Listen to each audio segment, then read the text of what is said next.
என் இனிய தோழர்கள் மற்றும் தோழிகளுக்கு பஞ்சாங்க நேரம் சேனலின் அன்பான வணக்கம். நாம் இன்னைக்கு இந்த வீடியோ பதிவில் என்ன தெரிஞ்சுக்க போகிறோம் அப்படின்னா, தனுசு ராசிக்காரங்க பற்றி தான் தெரிஞ்சுக்க போகிறோம்.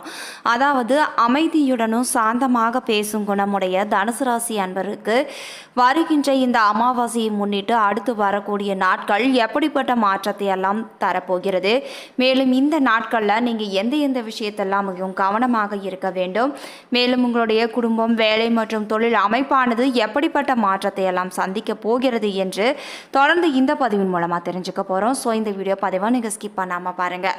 மேலும் இந்த வீடியோ பதிவாக நீங்கள் லைக் பண்ணுங்கள், ஷேர் பண்ணுங்கள், கமெண்ட் பண்ணுங்கள், மறக்காமல் நம்மளுடைய சேனலை சப்ஸ்கிரைப் பண்ணுங்கள். கூட இருக்க பெல் பட்டனையும் மறக்காமல் கிளிக் பண்ணுங்கள். அப்போ தான் நாங்கள் போடுற ஒவ்வொரு பதிவும் நோட்டிஃபிகேஷன் மூலமாக உடனுக்குடன் உங்களை வந்து சென்றடையுங்க. இப்போ வாங்க வீடியோக்குள்ளே போகலாம். வீடியோக்குள்ளே போகிறதுக்கு முன்னாடி உங்களுக்கு வாராகி அம்மனை ரொம்ப பிடிக்கும்னா வாராகி தாயை போற்றி போற்றி என மந்திரத்தை மறக்காமல் 3 முறை எங்களுக்கு கமெண்ட் பண்ணுங்கள். ஸ்ரீ வாராகி அம்மன் ஜோதிட நிலையம். ஸ்ரீ வாராகி அம்மன் ஜோதிட நிலையத்தில் குடும்பத்தில் நடக்கின்ற அனைத்து விதமான பிரச்சனைகளுக்கும் உடனடி தீர்வு வழங்கப்படுதுங்க. குறிப்பாக இவர்களிடம் மாமியார் மற்றும் மருமகள் பிரச்சனை, செவ்வாய் தோஷத்தினால் பிரச்சனைகள், பண பிரச்சனைகள், மாயமந்திரம், மன அழுத்தம், உறவில் சிக்கல் போன்ற அனைத்து விதமான பிரச்சனைகளுக்கும் சிறப்பான முறையில் தீர்வு வழங்கப்படுது. உங்களுக்கும் இது போன்ற பிரச்சனைகள் ஏதாவது இருந்தால் மறக்காம டெஸ்கிரிப்ஷனில் தெரிகிற வாட்ஸ்அப் நம்பருக்கு தொடர்பு கொண்டு நீங்களும் பயன்பெற்றுக்கோங்க. தனுசு ராசிக்கார நேயர்களே, இந்த மாதம் எதிலும் கூடுதல் கவனத்துடன் இருப்பது உங்களுக்கு நல்லதுங்க. பணவரவு உங்களுக்கு பல வழிகளிலும் வந்து சேரும். உங்களது செயல்களுக்கு முட்டுக்கட்டை போட்டவங்க இனி விலகி விடுவாங்க. மனம் விரும்பியது போல செயல்படுவீங்க. உங்களது பொருட்களை கவனமாக பார்த்து கொள்வது தான் உங்களுக்கு நல்லதுங்க. உடல் ஆரோக்கியம் மேலோங்கி காணப்படும். வாகனங்கள் மூலம் செலவும் உண்டாகலாம். சுக்கிரன் சஞ்சாரத்தால் எதிர்பார்த்த பணவரவும் உங்களுக்கு இருக்குது. வீட்டிற்கு தேவையான வசதிகள் செய்வதில் ஆர்வம் காட்ட போறீங்க. வீடு மனை வாங்குவதற்கான தடைகளும் அகலப்போகுது. தொழில் வியாபாரம் சுமாராகத்தான் இருக்கும். எதிர்பார்த்த கடன் உதவியும் உங்களுக்கு கிடைக்கலாம். புதிய வாடிக்கையாளர்கள் தொடர்புகளும் உண்டாகும். பழைய சிக்கல்கள் தீர்வதில் தாமதமும் ஏற்படும். உத்தியோகத்தில் இருப்பவங்க மேலதிகாரிகளை பகைத்து கொள்ளாமல் அனுசரித்து செல்வது தான் உங்களுக்கு நல்லதுங்க. திறமையான செயல்பாட்டால் பாராட்டும் உங்களுக்கு கிடைக்கும். குடும்பத்தில் எதிர்பாராத விருந்தினர் வருகையால் விரும்பத்தகாத வாக்குவாதங்களும் ஏற்பட்டு கொண்டே இருக்கலாம். கணவன் மனைவிக்கிடையே அனுசரித்து செல்வது தான் உங்களுடைய குடும்பத்திற்கே நல்லதுங்க. குழந்தைகள் பற்றிய கவலையும் உங்களுக்கு உண்டாகும். அவர்களுக்காக நீங்கள் பாடுபடவும் செய்வீங்க. பெண்களுக்கு திட்டமிட்டு செய்தாலும் காரியங்களில் தடை ஏற்பட போகுதுங்க. எதிர்பாராத செலவுகளும் உண்டாகும். கலைத்துறையினருக்கு உடன் பணிபுரிவர்களுடன் வீண் வாக்குவாதங்களும் ஏற்படலாம். எனவே கவனம் தேவைப்படுது. எனவே அனுசரித்து செல்வது தான் உங்களுக்கு நல்லதுங்க. எதிலும் முழு கவனத்துடன் ஈடுபடுவது உங்களுக்கு நன்மையை பெற்றுத்தரும். பணவரத்து எதிர்பார்த்தபடியே உங்களுக்கு இருக்கும். வீண் அலைச்சலும் உங்களுக்கு ஏற்படலாம். ஆனாலும் சுக்கிரன் சஞ்சாரத்தால் மனதில் இருந்த குழப்பம் நீங்கி நிம்மதி உண்டாக போகுது. கடன் பிரச்சனைகளும் தீர்ந்துவிடும். அரசியல் துறையினருக்கு நீங்கள் அவசரப்படாமல் நிதானமாக எதையும் செய்தால் மட்டுமே உங்களுக்கு வெற்றி நிச்சயமாக கிடைக்கும். இந்த காலகட்டத்தில் எதிர்ப்புகள் அனைத்தும் விலகிவிடும். ராசிநாதன் சஞ்சாரத்தால் எல்லா வகையிலும் நன்மை உண்டாக போகுதுங்க. பணவரத்து உங்களுக்கு இதுவரைக்கும் இருந்ததை விட அதிகரித்தே காணப்படும். நண்பர்களால் உதவிகளும் கிடைக்க பெறுவீங்க. புதிய நபர்களின் நட்பும் அதனால் மகிழ்ச்சியும் உண்டாக போகுது. சூரியன் சஞ்சாரத்தால் ஏற்கனவே செய்த ஒரு செயலை நினைத்து நீங்க வருந்தவும் நேரிடும். மாணவர்களுக்கு கல்வி தொடர்பான விஷயங்கள் மிகவும் தாமதமாகவே நடக்கும். புதிய நட்புகளும் உங்களுக்கு கிடைக்குங்க. அடுத்து மூலம் நட்சத்திரம். மூலம் நட்சத்திரத்தில் பிறந்தவர்களுக்கு பணவரவானது திருப்தி தரும் வகையில் தான் இருக்கும். ஆனால் வீண் செலவுகளை தவிர்ப்பது உங்களுக்கு நல்லதுங்க. எந்த ஒரு வேலையையும் செய்யும் முன்பாக அதில் உள்ள நல்லது கெட்டதை ஆராய்ந்து செய்வது தான் உங்களுக்கு நல்லது. பயன் தராத முயற்சிகளை தவிர்ப்பது உங்களுக்கு நன்மையை பெற்றுத்தரும்.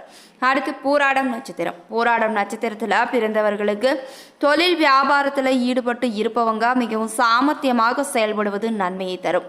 தொழில் போட்டிகளும் உண்டாகலாம். அனுசரித்து செல்வது முன்னேற்றத்துக்கு வழிவகுக்கக்கூடியதாக இருக்குங்க. உத்தியோகத்தில் இருப்பவங்க குறிக்கோளற்ற வீண் அலைச்சலை சந்திக்க வேண்டிய இருக்கும். அடுத்து உத்திராடம் 1ஆம் பாதம். இந்த நட்சத்திரத்தில் பிறந்தவர்களுக்கு குடும்பத்தில் இருப்பவர்களுடன் அனுசரித்து செல்வது நன்மையை பெற்று தரப்போகுது. கணவன் மனைவிக்கிடையில் மனம் விட்டு பேசி எடுக்கும் முடிவுகள் உங்களுக்கு நல்ல பலனை பெற்றுத்தரும். பிள்ளைகளை தட்டி கொடுத்து வேலை வாங்குவது உங்களுக்கு நல்லதுங்க. உறவினர் நண்பர்களிடம் டென்ஷன் இல்லாமல் போவது நல்லதுங்க. அடுத்து பரிகாரமாக சித்தர்களை வணங்கி வர உங்களுக்கு இதுவரை இருந்து வந்த போட்டிகளும் குறைந்துவிடும். உங்களின் மனமானது தெளிவடையும். எதிர்பார்ப்புகள் அனைத்துமே நிறைவேறப் போகுது. உங்களுக்கான அதிர்ஷ்ட கிழமைகள் வியாழன் மற்றும் புதன், வெள்ளி. சந்திராஷ்டம தினங்கள் 10 மற்றும் 11. அதிர்ஷ்ட தினங்கள் ஜூன் 3, 4 மற்றும் 30. மேலும் தனுசு ராசிக்காரர்களுக்கு இந்த மாதம் கலவையான பலன்களே கிடைக்கப் போகுதுங்க. எதிர்பாராத கருத்து வேறுபாடுகளுக்கு பிறகு மீண்டும் குடும்ப உறுப்பினர்கள் ஒன்று கூடும் வாய்ப்புகளும் இருக்க போகுது. உங்களுடைய தோற்றத்தில் ஒரு விதமான மெருகு கூடி காணப்படும். உங்களுடைய மனதின் தெளிவு உங்களுடைய முகத்தில் வெளிப்பட போகுது. வரும் மாதங்களில் சொத்து தொடர்பான விஷயங்கள் ஒரு தீர்வுக்கு வரப்போகுதுங்க. உடன்பிறப்புடனான பிரச்சனைகளும் தொடரப்போகுது. இது உங்களுக்கு கவலை அளிக்கும் விதத்தில் தான் இருக்கும். நீங்கள் எதிரிகளை வெல்ல போறீங்க. உங்களுடைய பொருளாதார முன்னேற்றத்திற்கு இது அனுகூலமான மாதம் என்றே சொல்லலாம். உங்களுடைய முன்னேற்றத்தில் அதிர்ஷ்டம் பெறும் பங்கு வைக்க போறீங்க. எதிரிகளின் எண்ணிக்கை அதிகமாகும் காரணத்தால் உங்களுடைய மகிழ்ச்சி சற்று குறைந்தே காணப்படும். உங்களுடைய வேலையில நீங்க பற்றில்லாமல் இருக்கலாம். குழந்தைகளிடம் நீங்கள் உங்களுடைய ஈகோ மனப்பான்மையை காட்ட போறீங்க. மாதத்தின் 2ஆம் பாதியில நீங்கள் பொழுதுபோக்கு விஷயங்களையும் ஈடுபட போறீங்க. பயனுள்ள காரியங்களுக்காக செலவுகளும் நீங்க செய்து கொண்டுதான் இருப்பீங்க. என்றாலும் கூட உங்களுடைய நிதி சுமை அதிகரித்து தான் காணப்படும். உங்களுடைய சொந்த ஊரில் இருந்து வேறு இடங்களுக்கு மாற விருப்பமும் இருக்குங்க. இந்த மாதம் உங்களுடைய மன அமைதியும் குறையலாம். அடுத்து காதல் மற்றும் குடும்ப உறவு, அதாவது உறவு சார்ந்த விஷயங்களில் நீங்கள் கவனமாக இருக்க வேண்டும். உங்களை சுற்றி இருக்கும் நபர்களால் நீங்கள் உணர்ச்சி வசப்படவும் வாய்ப்பு இருக்குது. இது உங்களுடைய தனிப்பட்ட வாழ்வை பாதிக்கலாம். காதலர்களுக்கு இடையே கருத்து வேறுபாடுகளும் வாக்குவாதங்களும் ஏற்பட வாய்ப்புகள் இருக்குதுங்க. நேர்மை வெளிப்படை பேச்சு மூலமாக இந்த மாதத்தின் 2ஆம் பாதியில் கணவன் மனைவிக்கு இடையே அன்பும் பாசமும் பெருக போகுது. ஒரு சிலருக்கு புதிய உறவுகளும் ஏற்படும் வாய்ப்புகளும் இருக்குதுங்க. ஈகோ பிரச்சனை காரணமாக குடும்ப உறுப்பினர்களுக்கு இடையே வாக்குவாதங்களும் கருத்து வேறுபாடுகளும் ஏற்படலாம். ஒரு சிலருக்கு உறவில் பிரிவுகள் கூட சாத்தியங்க. திருமணமான தம்பதிகளுக்கு இடையே ஆழ்ந்த பிணைப்பு இருக்கலாம். மொத்தத்தில் இந்த மாதம் உறவை பொறுத்தவரை கலவையான பலன்களை நீங்க காண முடியும். அடுத்து நிதிநிலை. இந்த மாதம் உங்களுடைய பொருளாதார நிலை மிதமாகவே இருக்க போகுதுங்க. உங்களுக்கு மற்றும் குடும்ப உறுப்பினர்களின் ஆரோக்கியத்திற்காக நீங்கள் பணத்தை செலவு செய்யலாம். தந்தை வழி பூர்வீக சொத்துகளும் உங்களுக்கு கிடைக்க வாய்ப்புகள் இருக்குது. குழந்தைகளின் தேவைக்காக நீங்கள் பணத்தை செலவு செய்ய போறீங்க. கடன் வாங்கும் கட்டாயமும் ஏற்படலாம். பணப்புழக்கம் திடீரென்று அதிகரிக்கலாங்க. வீடு மற்றும் ரியல் எஸ்டேட் தொடர்பான விஷயங்கள்ல உங்களுக்கு ஆதாயமும் பிறக்க போகுது. பண வருவாய் இருக்கும். நீங்கள் இடமாற்றம் அல்லது முதலீடுகளை விற்கும் வகையில் செலவுகளை மேற்கொள்ளவும் நேரலாம். பங்கு வர்த்தக விஷயங்கள் உங்களுக்கு சாதகமாகவே இருக்க போகுதுங்க. மாதத்தின் 2ஆம் பாதியில தொழில் கூட்டாளிகள் மூலமாக பணம் வருவதற்கான வாய்ப்புகளும் இருக்குது. அடுத்து உத்தியோகம். இந்த மாதம் உங்களுடைய உத்தியோக வாய்ப்புகள் சிறப்பாகவே இருக்க போகுது. நீங்கள் உங்களுடைய சக பணியாளர்கள் மற்றும் வாடிக்கையாளர்களிடம் சாதுரியமாக பழக வேண்டுங்க. மேலதிகாரிகள் உங்களுடைய பிரச்சனைகளுக்கு காரணமாக இருப்பாங்க. தொழில் நிபுணர்களுக்கு இந்த மாதமானது ஒரு சவால் நிறைந்த காலகட்டமாகவே இருக்க போகுது. பணியிடத்தில் பதவி உயர்வு மற்றும் முன்னேற்றம் இருந்தாலும் கூட சக பணியாளர்கள் எதிரிகள் போல உங்களுக்கு செயல்படலாம். பயமும் பதட்டமும் உங்களை ஆட்கொள்ளலாங்க. பணியில் வெற்றி பெற பயம் மற்றும் பதற்றத்தை நீங்கள் கைவிட வேண்டுங்க. மேலும் நீண்ட நாட்களாக எதிர்பார்த்து காத்து கொண்டிருந்த அங்கீகாரமும் உங்களுக்கு கிடைக்க போகுது. உத்தியோகத்தின் மூலமாக உங்களுடைய பொருளாதார நிலையும் உயர்ந்து காணப்படும். இந்த மாதத்தின் முதல் பாதியில் உங்களுடைய உத்தியோகம் மற்றும் தொழிலில் மேலதிகாரிகள் மற்றும் அரசாங்கத்தின் குறுக்கீடும் இருக்கலாங்க. அடுத்து தொழிலை பொறுத்தவரை இந்த மாதம் மிதமான பலன்களே உங்களுக்கு கிடைக்க போகுது. கூட்டாளிகள், நண்பர்கள் மற்றும் பங்குதாரர்கள் மூலமாக உங்களுடைய தொழிலை நீங்கள் ஸ்திரப்படுத்த போறீங்க, விரிவுபடுத்துவீங்க. இந்த மாதம் நீங்கள் புதிய கூட்டு தொழிலில் இறங்கும் வாய்ப்பு உள்ளதை கிரக நிலைகள் சுட்டி காட்டுதுங்க. தொழில் உத்திகளை மறுபரிசீலனை நீங்கள் செய்ய வேண்டும். தொழிலை விரிவுபடுத்த புதிய ஒப்பந்தங்களை மேற்கொள்ள வாய்ப்புகள் இருக்குதுங்க.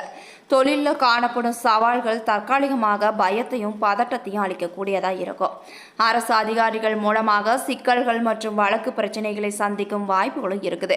கடந்த கால சந்தை பங்கீடு வீழ்ச்சியில் இருந்து இந்த மாதம் மீள போறீங்க. சந்தை பங்கை மீட்டெடுப்பதில் வாடிக்கையாளர் திருப்தி முக்கியமானதாக இருக்கும். தொழிலில் உங்களுடைய இலக்கு மற்றும் நீண்டகால கண்ணோட்டத்தை பொறுத்து உங்களுடைய செயல்பாடுகளும் இருக்கலாங்க. இதுவரைக்கும் தனுசு ராசிக்காரர்களுக்கு அடுத்து வரக்கூடிய நாட்கள் எப்படி இருக்க போகிறது, இந்த அமாவாசையை முன்னிட்டு இவர்களுக்கு என்ன என்ன பலன்கள்லாம் கிடைக்க போகிறது என்று பார்த்தோம். இந்த பதிவானது கண்டிப்பாக தனுசு ராசி அன்பர்களுக்கு ஒரு நல்ல பதிவாக இருந்திருக்கும் நம்புறேன். இது போன்ற பதிவுகளை நீங்கள் உடனுக்குடன் தெரிஞ்சுக்கணும்னா மறக்காமல் எங்களுடைய சேனலை சப்ஸ்கிரைப் பண்ணுங்கள். கூட இருக்க பெல் பட்டனையும் மறக்காமல் கிளிக் பண்ணுங்கள். நன்றி நண்பர்களே.